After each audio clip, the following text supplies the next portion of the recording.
আজ লাঞ্চে বানিয়েছিলাম সামা চালের পোলাও, যাকে কাউন চালও বলা হয়। প্রথমে আমি 1 কাপ পরিমাণ সামা চাল বা কাউন চাল নিয়ে নিয়েছি। ওই সামা চালকে জলে ভালো করে ধুয়ে নিয়েছি। এবার পরিষ্কার জলে আধ ঘন্টা ওই সামা চালটাকে ভিজতে দিয়েছি। অপরদিকে আমি বরবটি, গাজর, ফুলকপি, ক্যাপসিকাম, পনির, কাঁচা লঙ্কা কুচিয়ে নিয়েছি, আদাকে গ্রেট করে নিয়েছি, কাজু বাদাম নিয়েছি, কিশমিশ নিয়েছি। এবার আধ ঘন্টা পরে সামা চালটাকে জল ঝরতে দিয়েছি।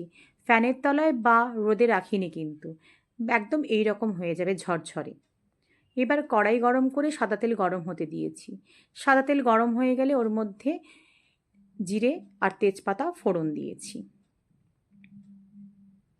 তারপর একে একে কেটে রাখা সবজিগুলোকে, বরবটি, গাজর, ফুলকপিগুলোকে তুলে দিয়েছি, দিয়ে একটু নেড়ে নিয়েছি।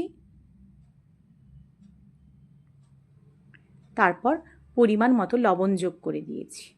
তারপর লবণটা ভালো করে মিশিয়ে নিয়ে একটা ঢাকা দিয়ে দিয়েছি। তার কিছুক্ষণ পর ঢাকা খুলে কুড়িয়ে রাখা আদা আর কাঁচা লঙ্কা কুচিটা মিক্স করেছি। এরপর দিলাম ক্যাপসিকামটাও ভাজতে দিলাম। তারপর কাজু বাদাম কিশমিশটা যোগ করলাম, ওটাও ভালো করে ভেজে নিলাম। এবার পনিরের টুকরোগুলোকে মিক্স করলাম, দিয়ে ভালো করে ভাজা ভাজা করে নিলাম। এরপরে ভাজা হয়ে গেলে ওই জল ঝরিয়ে রাখা সামা চালটাকে দিয়ে ভালো করে ভাজতে থাকলাম।